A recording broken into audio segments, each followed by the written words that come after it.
Have you checked out the Somebody You Love Patreon yet? For just $3 a month, you can get every episode without ads and you get them a day early. For $6 a month, you get all of our bloopers and behind-the-scenes action. For $10 a month, you get monthly bonus episodes. And for $20 a month, you also get the bonus episodes as videos. You can cancel anytime, and when you sign up, you get access to everything that we've posted so far. We also have annual subscriptions where you save 10% and get 1 month free. Patreon.com/somebodyyoupod, as in podcast. You do have to type in the URL because Patreon hides 18 plus creators from the search, so you most likely won't be able to find us by searching. That's patreon.com/somebodyyoupod. Welcome to Somebody You Love, or The Sale of Two Titties. I'm Jenna Love. And I'm Holly Hart. And we're experts in disappointing our parents, breaching community guidelines, and banging the people who vote against our rights. Hello, listeners. This is Jenna from the future. Ooh. I'm here to tell you that we had a little bit of a technical oopsie when recording this week. I could blame Holly. And I am going to blame Holly because she's not here while I'm recording this little disclaimer, and she doesn't listen to the episodes, so she isn't going to know that this is happening. It's Holly's fault, so let's all blame her. But yes, had a little moment, and we do not have another opportunity to record, unfortunately, so we can't redo it. And we really enjoyed recording this episode. We had a really good time together. So, we are deciding to publish it regardless. So I apologize that the audio quality is not amazing. Hopefully you still enjoy it. If it sucks too much, just turn it off. Obviously, that's, you can make your own decisions. You don't need me to give you permission for that, but you got it anyway.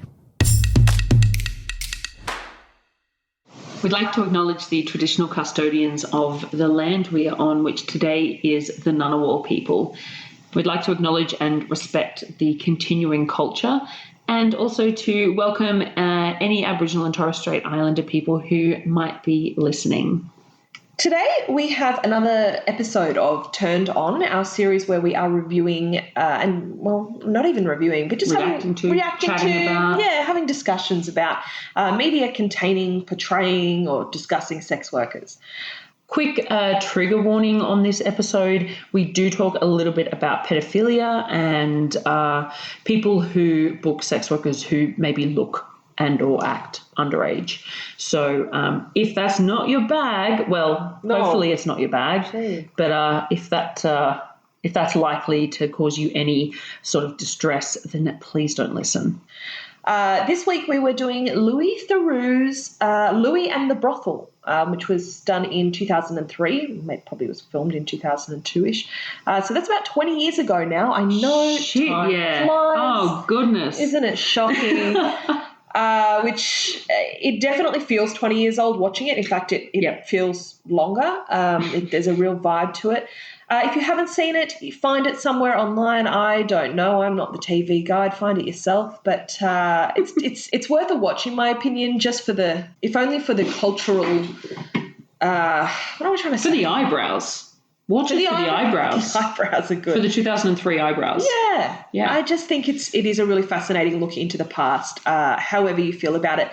I do want to do like a little disclaimer here that the sex worker community, there was a little bit of a furore a couple of years ago when Louis did a more recent episode about sex workers, and there were a lot of opinions on that. There were people involved who said that they felt that they had been exploited and things like that. And I can't really speak to it. I can't remember it. I'd have to go over it all again, the details of what was really upsetting. And I haven't actually seen that and hadn't heard about it until Holly told me about it 2 days ago. So a bit out of the loop on that one. Yeah, so I that's something that maybe eventually we will have a look at and discuss that episode and our the incident that happened at the time or the upset and but I guess removing the sort of opinions a lot of people have about Louis based on that episode and just taking this episode for what it was and what we watched the other day, we're gonna give you a bit of a breakdown about our thoughts. Yeah. All right. Firstly, this series was filmed 20 years ago. As I said, attitudes at the time were very different. That's a really broad thing to say. Obviously, each individual has different opinions, but culturally we are much more progressive these days, I find. Attitudes towards sex work tend to be a little bit more relaxed or open-minded, depending on where you are in the world. I'm talking, in Australia at least. But things like the P word back then seemed to be used quite freely and casually. Doesn't seem to be much of an issue with it with a lot of people there. Workers were using phrases like, selling yourself or selling your body. I heard a lot of that during the series. And I think that is outdated now, but I also think some of it reflects upon the circumstances in which you find yourself. So if you're a sex worker who doesn't have a really strong community, who hasn't been educated in reducing stigma and not internalizing whorephobia, then you won't know those things. You don't know any different. And I think even in however many years ago when I worked in a brothel, I was having those attitudes and maybe using those terms. So although I think we've moved forward from a lot of the language in this episode, I think you don't come into the industry knowing everything and knowing how those attitudes are ingrained within you. So it's really hard to change attitudes that you don't know you have, basically. Of course. And to be fair, when I first started watching it, I heard a few P words and I was like, whoa, here we go, because there was a few at the beginning, and I started doing a tally because I was like, oh, this will be funny. And so total disclaimer to anybody who is thinking about watching it, you will hear that word, but I only got to 7. Oh, wow. And so there was a few at the beginning and then it wasn't used that much, so it's not great, but I think for 20 years ago, it actually wasn't too bad. It wasn't too bad. Yeah, but I definitely noticed them, and I feel like these days when there's a portrayal of sex work, they do tend to try not to use those sorts of things. No, some do. Correct. True crime doesn't often do very well. Very, very fair. So now I'm going to just have a little bit of a chat about my views about the documentary as a whole. Stop reading ahead. Don't read ahead. You're not allowed to have the spoilers because then you won't have genuine reactions to my opinions, okay? Everyone, don't let her read behind my back while I'm talking, okay? Thanks for keeping an eye on her. And then I'll go over like a few of my opinions about the brothel in general and about the work environment. So in terms of the documentary, I found that Louis expressing concerns about seeing an escort affecting his reputation or wanting someone to have sex with him because they like him and not because it's about money was really privileged and snooty, and it was just a really bad take. I think, everyone wants people to have sex with them because they like them, but we don't all have that option at the time. Not everybody has access to people to have sex with. It's just not that simple. And money is often spent in courtship. We've had this discussion before. You don't just meet these days Tinder probably has made it more accessible in that regard. But thinking that money must be exempt from all human relationships and growing towards sex or courting somebody is a really strange take that, it's all going to be like a Snow White, you're going to kiss the prince, and it's all, sometimes you will spend money to get sex, even if it's not that explicit. We've discussed that sort of thing on the show before, and we've disagreed a little bit about it. Yeah. But, I think that just sort of saying, that you only want people to have sex with you because they like you is wild. I would like people only to have sex with me because they think I'm the most amazing woman in the world, but that's not the way it is. People have sex with me for a bunch of reasons, because I'm available today, because my rates are X, because I'm a little more enthusiastic than someone else, whatever it is. Like there's a multitude of reasons, and they might not be the reasons that you want it to be for. So, great. Yeah. If you can get it. Go for it. I got to say, I don't really know much about Louis, right? Holly's seen all everything. Every single one. Yeah, I'm quite. Yeah, and I don't know much about him. Yeah. I found he came across as really smug and I did not enjoy the way that he came across in this. I should put a disclaimer, right? I don't love documentaries where the documentarian puts themselves in it. I'm like, who are you? What? I don't want to hear about you. I want to hear about these people. So that's a total disclaimer, because I'm already kind of offside when I see something like that. And so I found him a bit.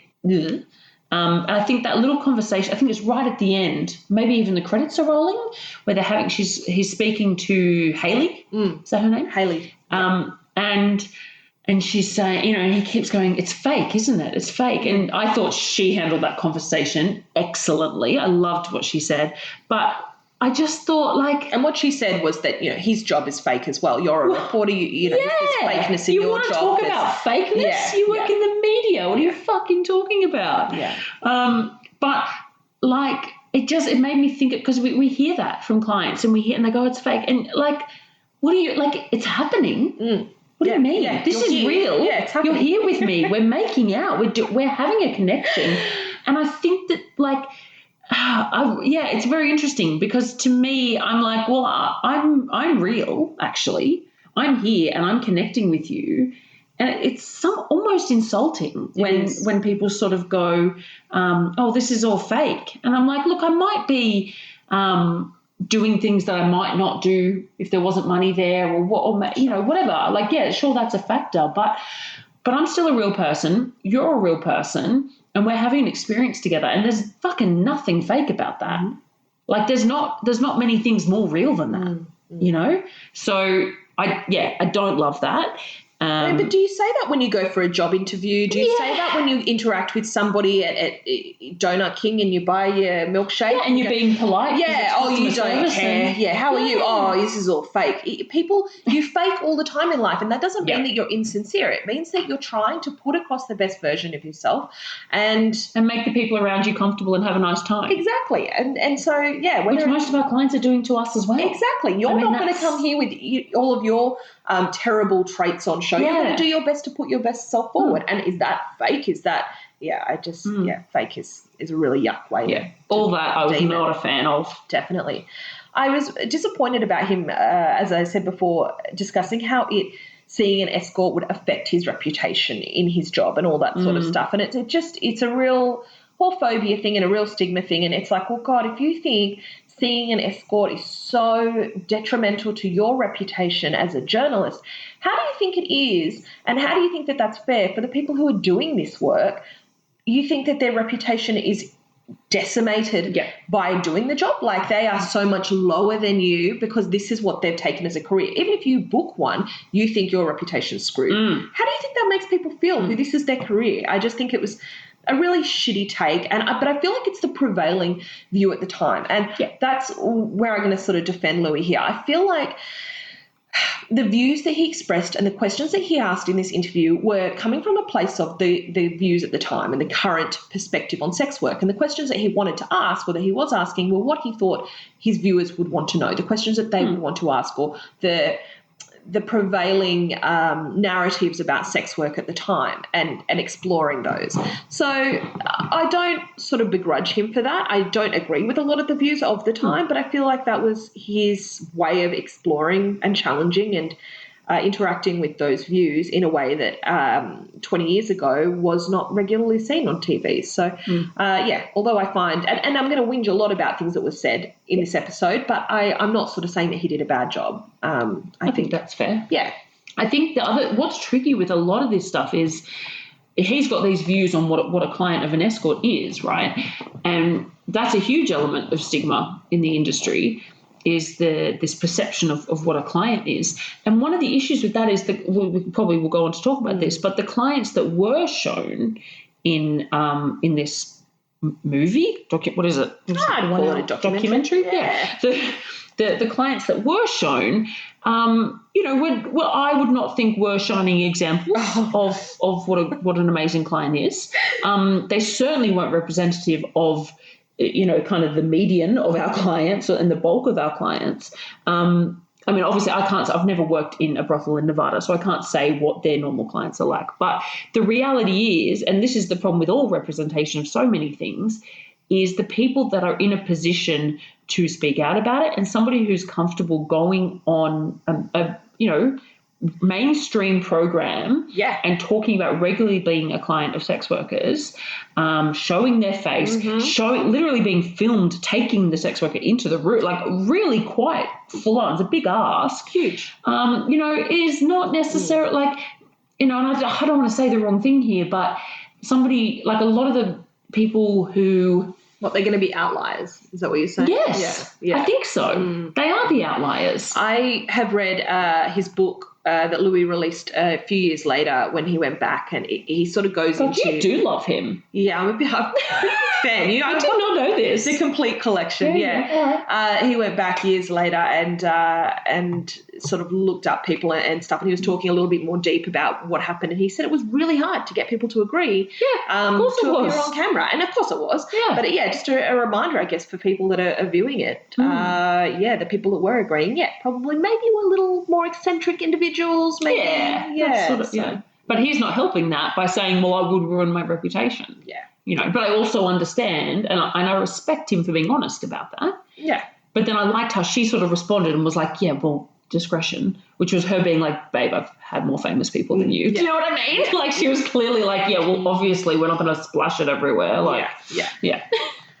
I feel like something I found really frustrating was that Susan, we're going to talk about Susan. Susan was the brothel owner.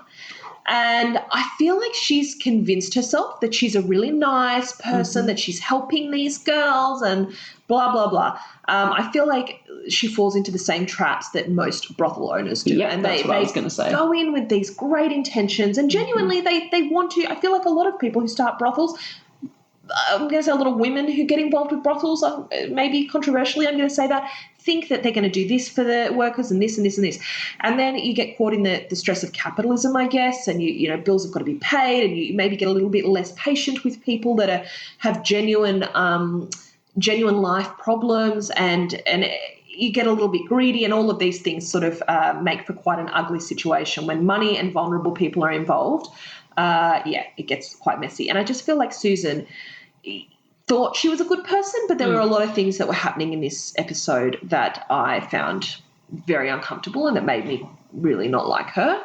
And I don't know if I can hold it against her, because I don't think she realizes how destructive some of her actions were.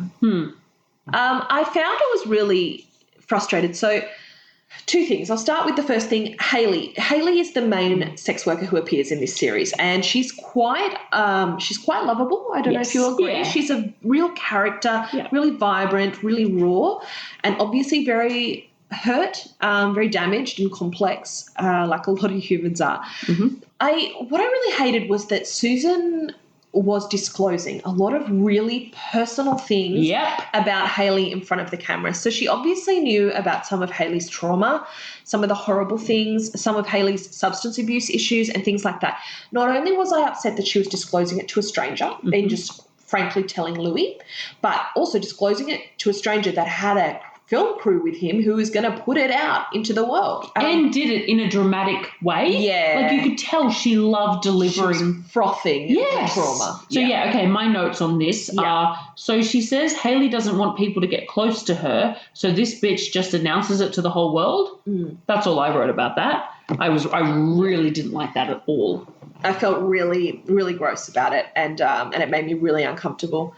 Not impressed. I also didn't like, during the series, this idea that Susan, she was treated as if she was somehow a queen hookeress. Like, she was more successful than any other worker because she got married to a rich man. And that was like the peak goal. And Louis would ask her things about sex work. Like, she knew she was the all-seeing eye of sex work and the expert. And sure, she might be the more experienced person there. Maybe she wasn't. Maybe she did it for 2 years and met this guy and offshore. I don't know about her experience in sex work and history and stuff. But there was this whole thing that she was sort of glorified a little bit because she married a client. And great, like, I'm glad you found love. I'm glad you started a business. A client. I missed that. Yeah. Great for her. She started a life. She's done whatever she wanted to do with her life. That's wonderful. But there was a sort of underlying feeling that somehow she was better because she wasn't a whore anymore. And I think it's really important to remember, like, we don't know her history. And the thing with the sex industry, and particularly back in the day, pre-internet, it's pretty, there's not much, you don't have, like, record keeping isn't great. People are working under different names, pseudonyms all over the place. Like, it's easy for someone to say, I worked for this many years, I gave this many gobbies, she got some award or whatever. I mean, we've talked about what we think about awards in the sex industry. I think they're fucking bullshit. It's very difficult to prove a record, what your record is in the sex industry, right? Like we don't have resumes. We don't maybe she's banged more people than anyone else. Who knows? But I feel like I've met a fair few brothel owners and receptionists who have said, oh yeah, I've done I've walked the boards or whatever. And I'm like, oh, all right. Have you? Not sure. Maybe. I don't know. Yeah. Very, not quite comfortable with her as a character, really. I felt that you get a bit of a skin crawl with a lot of brothel owners. She gave me the brothel owner skin crawl. Can I jump in please? And talk about when, I don't know if you've got notes on this, but viewers know we don't watch these things together and we like to come together and get reactions from each other. So Louis, I don't remember all their names, but Louis decided to speak to her husband, who didn't love his vibes, to Lance, didn't love his vibes either, brothel owner vibes. But he's decided to broach the subject of Susan having been a worker and being celebrated for giving really good head. And, oh, my God, I wanted to punch Louis this entire scene because he was I just thought it was insufferable the way he was he was trying so hard to be this oh, but I'm British and we're talking about head. I was like, oh, my God, babe, it's fine. People suck cock. You're literally in a brothel, babe. And I thought, because, okay, the one show I've seen of his before, or the two, was the couple he did on Scientology.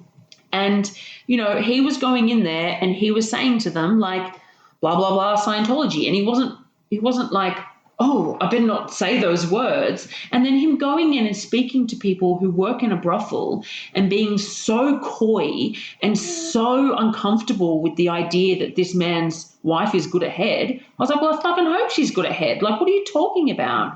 I just thought he was so over the top. And he was like, I don't know. It's just when you're going in to speak to a group of people about Scientology, you're like, that's their shtick. I find that really awkward and uncomfortable because I think that shit is crazy.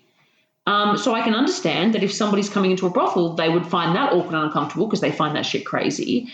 But you have to accept that that's the world you're walking into. I understand what you're saying, but I also think you have to remember that there's 20 years between those two documentaries.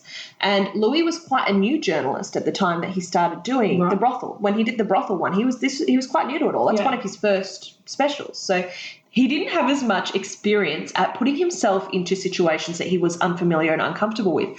Then he did, 50, 60 episodes of going and meeting up with subcultures that were a little bit different, and he grew that. And so by the time he did the Scientology movie, he was a lot more skilled at interacting with people that were from groups that he was not as comfortable with.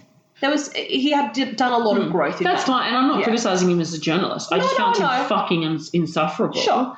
And I just thought it was so over the top and put on. I feel like he genuinely was quite nervous and uncomfortable, and I don't know if, from what I've read about his personal life, that he'd had much.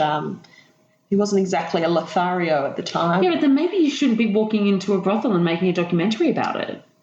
I feel like it's what people wanted to see. Oh, well, I didn't. I really did find it upsetting, and I find it really off, and I don't think it would happen today, that Haley, the sex worker, often was expressing that she didn't want to be on camera. Yeah. She said many, many times that she didn't want to be filmed at certain, and I'm sure she agreed, and she signed her, whatever you call it, her release. Yep. But when somebody says, right now I don't want to be on camera, I feel like that should be respected. She pulled her top down several times. She exposed her breasts to try and say, well, they won't film me with my boobs out. And I suppose what she was assuming was that they would, blur it or not, or cut that out. But not only did they not stop filming, but then they published her nude breasts for everyone to see. And she had not consented to that, as far as I know. I mean, maybe she did in the end, but she was Absolutely. But even if she signed something, I think it was really clear in that moment that she was not consenting to being filmed. Yes. And I don't, sure, legally maybe they've got the documentation to say that she did consent, but ethically I'm not so sold on. And yeah, I found that really distasteful. I was like, are you serious? Turn the cameras off. Like, what are you doing? And again, I don't know. I don't remember what 20 years ago was like in that regard, but there was some clear breaking of consent. Yeah. And I was like, can we not have that in a brothel setting? Because let's not. Like, I found that really unethical and really uncomfortable as well.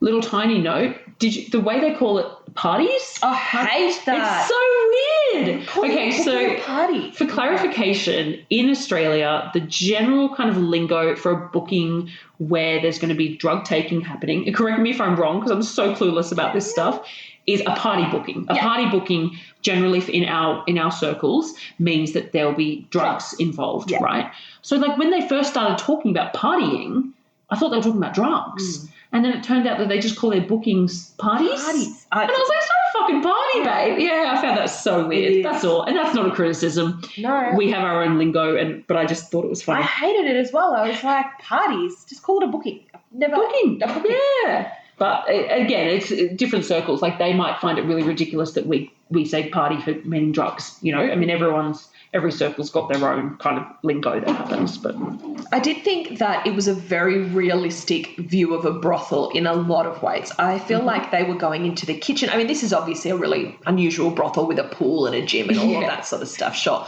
But I found that, seeing the girls I shouldn't say girls, should I? We hate that. Seeing the women in the kitchen making coffees and seeing them sort of grumbling or leaning their head against a wall when they're, with their eyes closed when they're bored and things like that were just really real. It wasn't the glamorized, but it also wasn't looking really deeply oppressed. It was just the mundanity of it all. Exactly, just mundane, and that was really, really cool. I felt like that was very real. The feeling of some of it is sexy and fun, and some of it is just work. Totally. Can we talk about Humping Hank? Is it time? Do you know what? I'm just about ready for that. Amazing. Let's do it. Okay, you warmed up enough. Ready. I am. We have foreplayed. I am ready to be humped. Oh, shit. I'd rather not be humped. I don't want Hank humping me. No. Yeah. No, look, he's fine, and I think we've all met clients like that.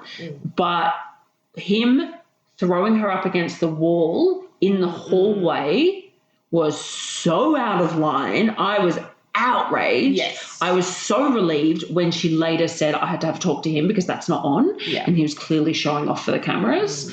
But I thought that was, I was so upset. I felt violated watching that, which I know is very dramatic, but I think that we've all experienced clients that take things like that a little bit far. Yeah. And I just want to make it clear to anyone that's watching this that what he did was not okay. Yeah. And that's not cool. Yeah. Not at all. Yeah.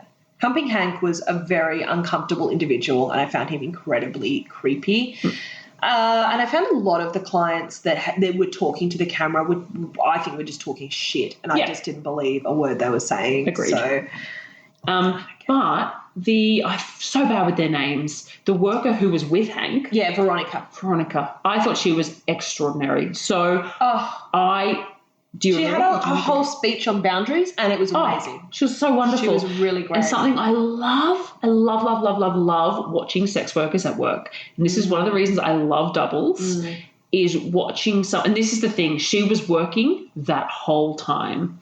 While the camera was on her and Hank, she was on her game. And I think I really enjoyed watching that because I don't think people realize all of the work that goes into being a sex worker beyond the sex. We've talked about that before on the show. And just talking with a client, with a lot of clients, can be a lot of work. And that's not to say that it's hard work, but she was working. She was in character and she was doing her job. And I found that I was like, fuck yeah, you are fucking good at this, babe. Like, you are smashing it. You're doing so well. You are earning that money. But then Louis said something about he was like disturbed at how quick she could turn it on and off or whatever. Yeah. And now Holly and Mr. Love and I last night, we were just looking through Holly's Louis collection, and there was one on Broadway, and Mr. Love and I were like, oh, let's watch that. So we put that on sort of in the background. And he spent this whole time watching these actors, these literal actors, and not once did he say, oh, I'm just really disturbed at how quick they can turn it on and off again, because there was no judgment on that. you know, and I thought, well, what's the fucking problem with when a sex worker does it, you know? 100%. Yeah. And as you said, we all act in different parts of our life. We all switch on different personas. Yeah. And Louis, you're being filmed. You can't tell me that he doesn't have a different... Of course he does. Of course he puts on a... So I just thought that was a bit gross, but I thought she was a legend. And then when we saw her speaking in the kitchen or whatever, you could... And that, I thought it was a really great demonstration of... She switched. You could tell she was no longer working, but she was still the same person. Absolutely. You know, and that's something that I try to get across to people, that we have a work persona and a real persona, but they're the same person. Yeah. We're just like anyone else at work.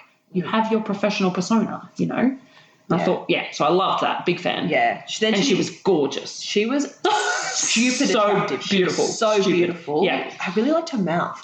Yes. Oh, and she said she was I think she said she was fairly new to it. And I was like, oh, babe, you know what, you're good. Yeah.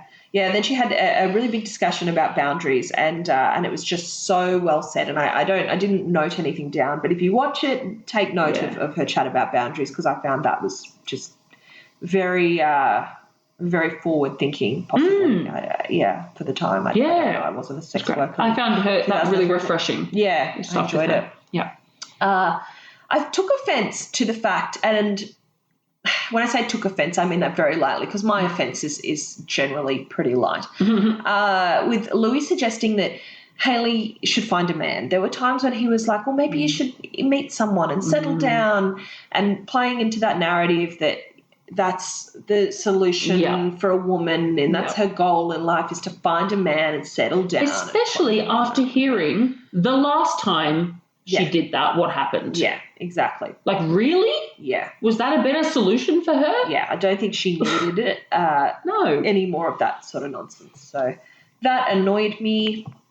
Yeah, agreed. But I think that's because he wanted to settle down with her. He wanted to save her. I feel like there was a real thing. Yeah. And I think it was quite sweet to watch and misguided to watch. Yeah. I think both of them. But there was something strange. There. Yeah.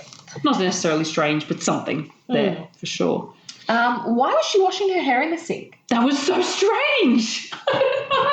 Like, do they not have showers in this brothel? That was the first thing I thought. I was like, wait, they don't have showers here? But then I was like, they live there, so they must. So strange. It was really weird. Yeah. Yeah. I'm really glad that was. I mean, she must have not wanted to have a shower but just washed her hair, I guess. But it looked so inconvenient. I mean, just do it in the shower. Not good for the neck. Shower. Yeah, that was odd. I absolutely hate the pageant style of intros. Oh, my God, that's awful. I understand there are lounges. You know, there's brothels where you go into a lounge and the workers are all standing around, maybe having a drink, and you one by one sort of, walk over and have a chat and whatever. And I'm just explaining this for people who might not have been to a brothel. And then there's the other sort of intro in Australia, which is where you go into a room and one by one each worker comes in and has a quick chat to you, introduces himself, maybe talks about their specialties, and then leaves the room and another worker comes in. The third one is that the client walks around to the workers' rooms. Oh, I've not heard of that. Yeah, that's the only way I've worked. I didn't realise I've never heard of that. So where each worker has their own room and you stay in your room, or you have to be in your room when somebody arrives, and then the client will walk around, knock on each of the doors. That's crazy. And have a little chat, and then they go back and knock on the door of the person they want to stay with. That seems wild to me. Wildly. I really like it. Yeah, I think it sounds interesting. I much prefer it to a parade. Yeah, because in this they just had each woman do like a little strut up and stand in front of a man and then go and get in a lineup, and it was just the body language from the workers was really, they looked miserable, like they didn't want to be there. And I don't know if that's because there was a camera there and that they maybe have just had to do it 5 times for the camera or who knows what. Yeah. But in general, that style of intro was really gross, and it just had such a bad vibe, and then you have to just pick from like a lineup of workers. I think as well for me, and this is why I'm so independent and I don't work in a brothel, but the way I think it was Suzanne was like, what's the word I'm looking for? Coaching them on how to do their intro. God. And like, no, I'm the one booking these people. I'm the one earning the money, and I'd never had that in a brothel. Like, they just let me introduce myself however I wanted to, and that's how I think it should be. Yes. If I had to come in and be like, "Hi, I'm Jenna," like, oh, what? No, so weird. Toddlers and tiaras. It was very pageanty, gross. and you're right. Maybe that's partly because there was a camera crew there, but it wasn't into it. Really uncomfortable. And I feel like a lot of the intros in brothels, you're sort of charming a client. And I feel like when you're walking up to them, standing in front and doing a little pose, you lose a lot of that sincerity and intimacy and connection that happens. And you've got to have a little chat. Yeah. And just say your name and stand there. But what are they getting out of that? Yeah, felt silly.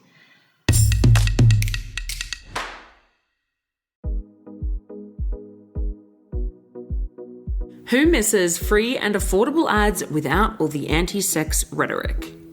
Assembly 4 is a team of sex workers and technologists based out of Naarm, Australia, who have a specialised understanding of the complex challenges workers face and are dedicated to providing solutions to amplify their voices. Assembly 4 was founded on the belief that impact is more important than profit.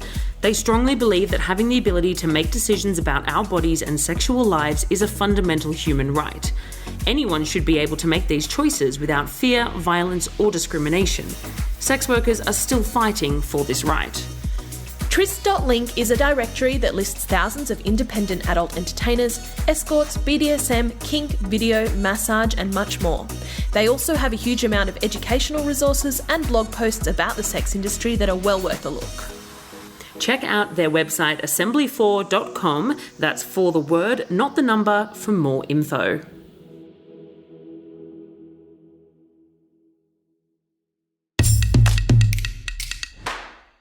How about, now I'm just getting into little things that I noticed that I was like, love it. What the fuck? Go for it, babe. What about when Emily told the client Malcolm, she said, oh, yeah, just keep the pillows on the bed, and then he takes them off, and then he starts whinging about the drop sheet? Yes. And I was like, shut up. Yeah. It was so annoying. And she literally said, he said, what about the pillows? And she said, I'll just leave them. And he took, are you listening? No, obviously not. And so he left the drop sheet, but then was like, oh, what? No, I don't like that. Like, what problem with it? Well, I was like, what's your problem? Hygiene? You got an issue with hygiene, babe? So frustrating. I think I did notice that at one point Susan said, girls give away a piece of their soul every booking. Yeah. And I feel like that's really gross, but I'm going to give her a little bit of benefit of the doubt here. And I think what she meant, because she said they give away a piece of their soul every booking, and sometimes they need some time to recharge. And I think what she meant was burnout. I think what she meant was that you give so much of yourself and your energy, and that you need some time away from it sometimes to build that up again. And I think the phrasing of giving away a piece of your soul is very dramatic. Oh, yeah. And I think it plays into a lot of stupid stereotypes. But I'm going to give her the benefit of the doubt. And I think, that burnout is real, and it's always been real. And I think particularly with sex work, it can be very demanding. And so I'm hoping that's what she was talking about. How tacky was the place? $4 million in 2003 they spent on this place. Hideous. Awful. No, so yuck. No vibe. The rooms, the working rooms, were so ugly. They were hideous. Cornered mirrors in the jammed into the corner. Not even like what I was expecting would be tacky brothel. Yes, it wasn't even that. Tacky brothel. It was like student accommodation. It was, yes. Yeah, it was like a hostel. Yeah. Yeah. Like if everything had been, like a lot of the brothels I've been in Australia, right? Yeah. I've only been in a handful. And I've been like, oh, this is some tacky brothel decor. I love it. But I'd rather that than, it looked like they were, living away from home for the first time. Yeah. And like a bed against the wall, not even in the middle of the room. That was wild. And like the sheets and stuff were not like plain colour. So like floral, Oh, it was so gross. Yeah. And even the bar, the intro bar thing the furniture was just, for $4 million 20 years ago, mind you, it was, And you're right, no atmosphere, no vibe. It was, and the pool area looked like shit. Yeah. Like it didn't look finished. It's garbage. And I know they were just open, but it should have been finished then, right? Yeah. Yeah. Pretty gross. Agreed. I think Hayley was playing a power game with the massage with Louis. I think that was very much a power game. I don't know what was happening there. I didn't know what we were seeing. I didn't feel comfortable. Yeah. I didn't I don't know what was happening there. Yeah. It was and the whole thing just felt, because the camera was there. Yeah. So none of it, it felt fake.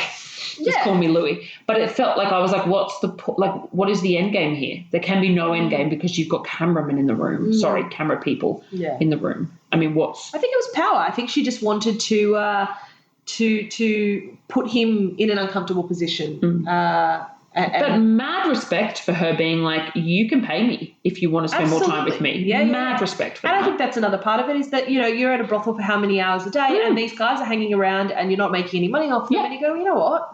You can chuck me a few bucks. Yeah. So book me. I loved that. Yeah. I thought, that's what it's about, babe. Definitely. Get on it.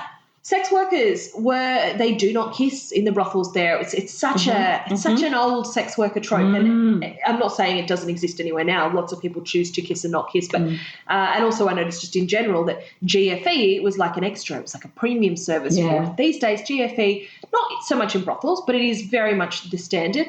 And it's just interesting hearing how a lot of the sex workers were like, oh, I would never kiss my clients. Oh, I do. No, only very rarely. And Humping Hank, he only kisses.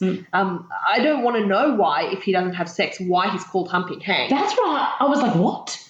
But he should be kissing Hank. Is he kissing and humping? I guess it's humping with clothes on maybe or something. I mean, sure, but the visual I know is not impressive.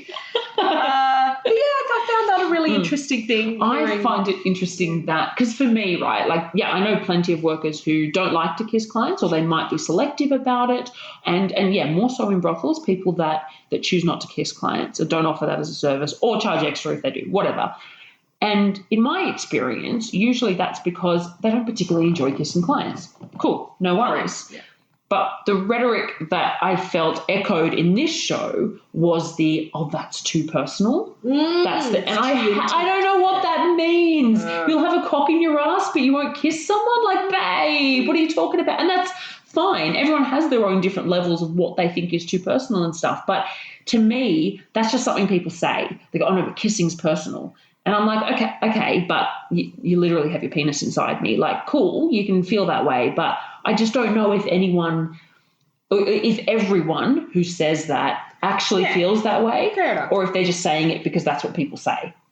Yeah. That's all. I mean, I don't understand why kissing has to, and it might feel that way for some people, but why are we putting that on a pedestal above something else? I think it's nice to have something still be sacred. I think a lot of the time in sex work, you feel like you give people a lot of access to your body, and it's really nice to have something that you can say, no, I don't do this and I save this for my personal life. And you can't do that with your pussy in sex work much. I mean, you can, but that's what a lot of people are paying for, is that. So if you can hold one thing back for yourself. Maybe. And that's it. And that's everyone's prerogative. Sure. It's just that I don't, to me, it adds to that stigma of you don't kiss P words. Yeah. You don't, there's no feeling. It's all fake. It's just sex, all of that. Yeah. And I just don't think that's a really helpful line of thinking, even though that may apply to individuals. Sure. I don't love it as a broad thing. Definitely. The pedophiles discussion with Bella. Oh, wow. Yeah. Can't believe we've taken this long to get there. Yeah. But first of all, she's a klepto. She's some kind of maniac. Oh, my goodness, isn't she adorable? She was very endearing. She was very, very sweet. Some kind of maniac. Oh, shit. I have heard that sort of thing in brothels before, that, if the pedophiles come here and they see that they're not out doing things to kids. And I think it's a really fucked up view. And, oh, my God, I don't think it's true. Look, no. Well, that's the thing. Because we could do a whole episode on sex offenders, I suppose. We're not going to go there, but I guess what I'm saying is there's a lot we could sit here and debate and discuss about it. I think, that sort of thing is a mental health issue, and I think it's very sad that people have that proclivity. I don't think going to brothels is a way to deal with it. And I think that that framing it as an acceptable thing is really... Yeah, sex workers should not be the scapegoats for that. I think that's really sad. But I've seen it, and I've know that when I was younger, this is dark. We'll have to have a content warning. I know that I had clients who had fantasies that were very borderline, and and it's dark, and it's sad that that's a perspective that we, I don't know, I guess as a society we want to understand people, and we also want to justify our work sometimes, and when you really need money, maybe you let things slide, or you don't feel like, I don't have all the answers. Who am I to say that this guy there's something wrong with him?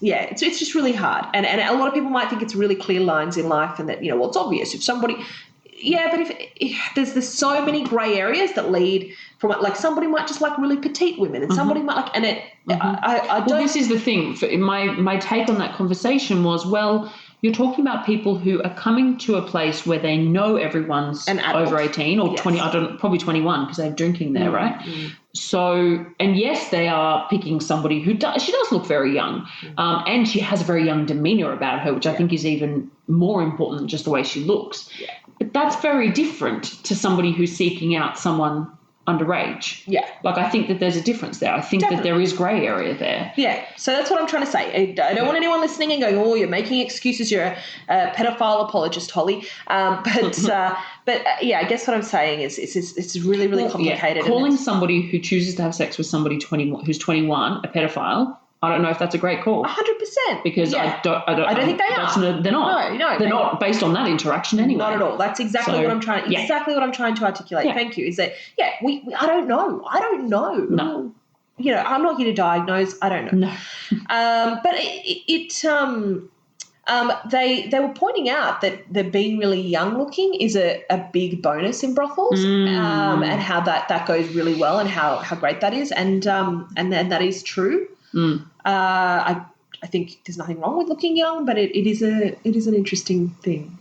And the fact that they were so ready to talk, like, that made me uncomfortable. The way that she was, like, Suzanne was just flippant. Like, oh, it's great, she's a moneymaker. Like, I was like, oh, okay, well, I don't know. I really did like the name Humping Hank. I think that was funny how they show that they've got this name for him, and that's something that was really common in my day in brothels, because you'd know everyone, that's that guy and that's this guy, and they had their little names, and they were not derogatory or anything. It wasn't disparaging about clients or anything. Sometimes they could be a little bit cheeky, but it's sort of really cute. Mr. Love and I have names for, like, almost all my clients. Well, I think I've got a few. Yeah, we do too. Yeah. And they're not, I think, like, it's really, I mean, Humping Hank does sound not derogatory, but it's not like a super flattering nickname, is it?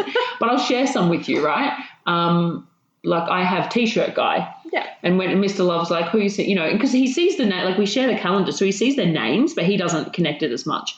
And I'll be like, oh, that's T-shirt guy. And that's because this guy bought Mr. Love a bunch of T-shirts one time. Lovely. Yeah. Like, so random. Yeah. But it's T-shirt guy. Like, that's just what we remember him as. Yeah. Another one is hotel guy. And it's because it's this client of mine who loves staying in hotels. And he always books a different place, and he always books, like, the penthouse, and, like, is just really into the hotel experience. So, like, I think when people think nicknames, they think they're probably derogatory or very, like, sexual or personal. Yeah. But a lot of ours are just randomly based on one thing that popped up the first time I saw them or something, and so that's how Mr. Love remembers them. Definitely. One of mine in the brothel was swimsuit guy, because his kink was swimsuits. There you and go. Another one was Spanky. Well, I bet you can't guess what he was into.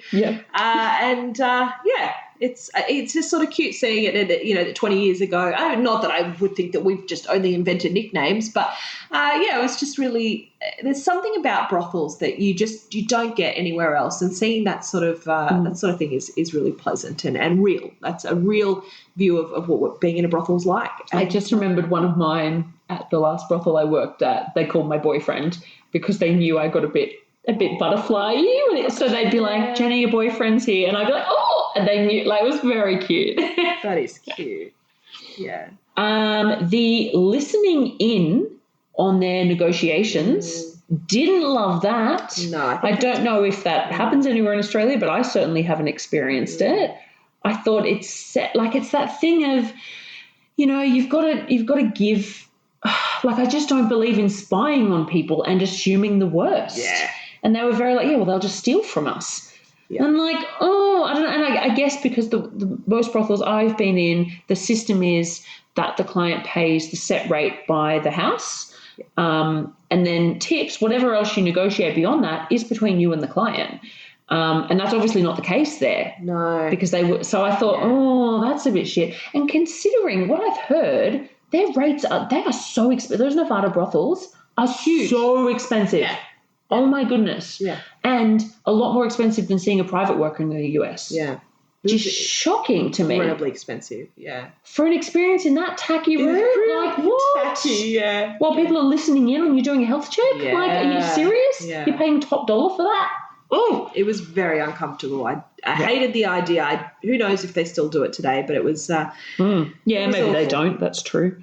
But yeah, and that's not, this wasn't covered in the documentary, but I remember reading on Reddit at some point. I was in some sex worker group and someone was talking about how seeing private workers is cheaper. I imagine they get more, obviously they get the full cut generally. Yeah. But I was like, hold on, what? Because it's completely the opposite. Well, not completely the opposite, but for the most part, it's the opposite here. So that really, really shocked me. And I remember there was a time when I was working in a brothel and privately at the same time, and my private rates were lower than the brothel rates. Obviously, I was getting less at the brothel.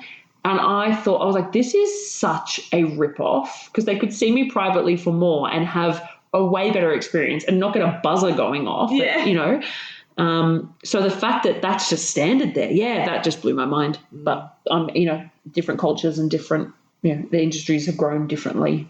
And I imagine their licensing is very expensive, especially if they're serving alcohol.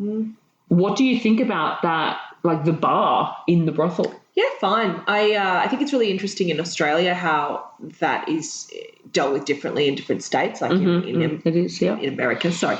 In Queensland, you cannot have alcohol on the premises.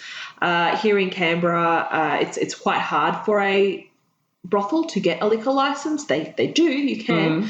But then there's ways to skirt certain things, and I'm sure a lot of people break rules, and it's not enforced very much, I think, in the ACT, as opposed to Queensland, where sex workers are targeted a lot more. Drinking in a brothel was one of my favourite things. In a healthy way, I really loved getting a few wines, getting a little bit of a buzz. I'd be a little bit cheekier during my bookings. I was a little bit more up for adventure. And I don't mean that. I think people could read that as a lot of red flags and go, oh, she was doing things she wasn't comfortable with, or she was being exploited. You know, you were making your own choices. I was a young adult having a fun time, and I genuinely was doing great. There is obviously room, though, for people to get themselves in trouble. And I suppose you can do that in any environment. And if you're going to abuse a substance, you can abuse it anywhere. And I guess it's not the brothel's responsibility to manage people's substance abuse or to mitigate those risks in any massive ways. You're a contractor and you're there to work, in their premises. I think having a bar in a brothel is actually quite cute. Yeah, I know I personally would not be comfortable working at a brothel where there was a bar, but that's because I personally am not very comfortable in bars and I'm not, like, I've got my issues around alcohol. So I wouldn't be comfortable with that. And my website really explicitly states that I don't see clients who have been drinking.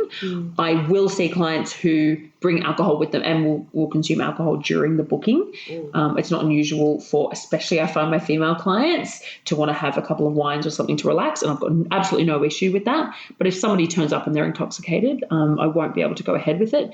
And that's not about them, that's about me. So I know for me, I couldn't do that.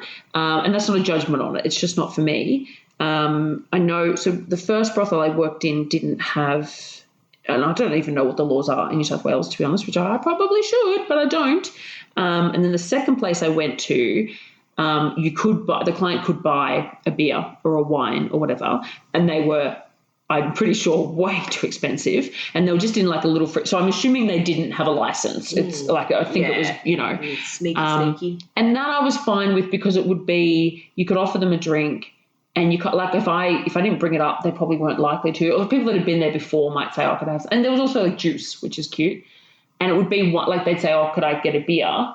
And you take the money off them and go and get one beer. Yeah. And like that, I was comfortable with that, but I was a bit like, oh, there's alcohol, because I'm a loser. But I was like, oh, there's alcohol here. But for most people, yeah, anyway. So That's the gist. I did look at the book that Louis wrote when he went back, and just for an update, Haley, when he last saw her, had found God. Oh, okay. She had left the brothel. She'd fallen in love as well, and he was with God. Well, with God, but she'd also met a human man, and she was quite hopeful for the future. But he was quite uncomfortable with. She was stripping at the time, so she was trying to do that, and he was uncomfortable with it, and it was a sort of, I don't know if she'd quite found her way. And I think to this day, people don't really, the internet doesn't really know where she is. She's a lot more private, I think, and I just hope she's all right. And I hope, totally, But it's so funny, right? Like, because some people would hear, they go, "Oh, she's found God, thank goodness," and I hear that and I go, "Oh, fuck." Yeah. But we've all got our different experiences and what we think is the right path or whatever the fuck. And I don't think there is a right path, but I don't know, the idea of somebody who has worked in the sex industry then finding God, maybe I'm making things up, but I just feel like there would be so much shaming and guilt being put on her, either by herself or the people around her in that community. So I don't love the idea of that. But if it makes her happy, then great. At the end of the day, that's all that matters. Overall, do we think it was a harmful portrayal of sex workers and sex work? I think, yes. I don't think it was intentionally. Like, it's nothing against the people who made it. But my takeaway is overall, I felt really yuck watching it. And I don't think it did good for the industry and the people in it. What do you think? I think neutral. I don't think it did harm at all. I think the any harmful views that were expressed in it were just the status quo at the time, and I think it wasn't like there was anything that was shown that really that I felt was harmful, basically, to the broader sex work community or to sex work perceptions. Possibly harmful to Haley, which is a whole other thing that I was very uncomfortable with. But in terms of to sex work, I don't think it was harmful. I don't think it was positive. I don't think it did anything to break any ground. But maybe even 20 years ago, just exposing people to the idea that sex work exists and just putting it forward not as the fishnet stockings, woman leading in a car, stigma-fueled, sensationalized view that was around at the time and that had prevailed for many years, maybe that was a positive. So not having been aware of this sort of stuff at the time that it was made, I'm not really sure, but I feel neutral. So fair enough. Yeah. And I should mention that I watched this the other day, and because Holly had seen it before, but I was texting her and I was like, I don't know if I can keep watching this. And I can't even tell you it's not that I was like personally offended, but like 20 minutes in, I was like, I just wanted to turn it on. And I paused it and had to come back to it later because I just so didn't want to watch it. I don't know. I found Louis a bit insufferable, and I'm totally get what you're saying about him being younger and newer to it then. But just this like mock outrage, I was like, oh my God, shut up. So I don't know. I felt weird about it. I didn't love it, but that's okay. So let us know what you think. Go and check it out wherever you check it out, and give us your opinions. We'd like to hear how you guys felt, or if there's anything you observed that you felt outraged or entertained or, that you had opinions on. For our Aussie listeners, it is on Stan if you have that. Don't know about anyone else. Good luck. It's time for us to thank our extraordinary patrons. We adore you all. We have 3 new, very generous somebodies this week. They are Ian, Ree, and Bianca. And I love you, Ree. We'd like to thank our even more generous somebodies, Lachlan, Timmy, Steve, our footstool, James E., Scott C., our secret admirer, Andrew, Adam Smith, Leslie, Ellen, Sub London, Scott Watson, Miss Billy, Nora Knightley, Andrew, Wheezy, Fritz Your Tits, Mr. E, Brandon, Simon, Alfie, Skippy, Greenie, Ophelia Parker, Aaron, Cobber, Nomad, and Rhiannon Rhodes. And our extremely generous somebodies are Aaron, Pete, Andrew, Sienna Saint, Brino, Adam Moore, Wombat, Josh, and Sergio. Thanks for joining us on the couch this week while we, sat around and told you all about what we think about things. I know you have to endure us talking about our opinions again. Why? Why would you listen to this show if you don't enjoy listening to our opinions, you silly goose? Well, I'm glad you did, and I hope you do next time. In case you haven't known, what are we up to? Episode 45? We are really bad at sign-offs. So I think I'm great. What do you think that was bad? That was awful. Oh, it was really cute. Okay. I like a little bit of amusement at the end. I feel like people get to the end. Maybe amusement's fine, but that wasn't amusing. I think it was amusing. Let us know if you think that was amusing. Give us some feedback. Yeah. But we love you guys. Thanks so much, and we'll see you next time. Bye. Please look out for us on Twitter, Instagram, Facebook, and Patreon. Our name everywhere is Somebody You Pod, as in podcast. Our Patreon starts at just $3 a month, and you can get all of our episodes ad-free and a day early, plus bonus episodes, behind-the-scenes action, bloopers, and more. Thank you for taking the time to listen to the voices of sex workers. And remember, somebody you love might just be a sex worker.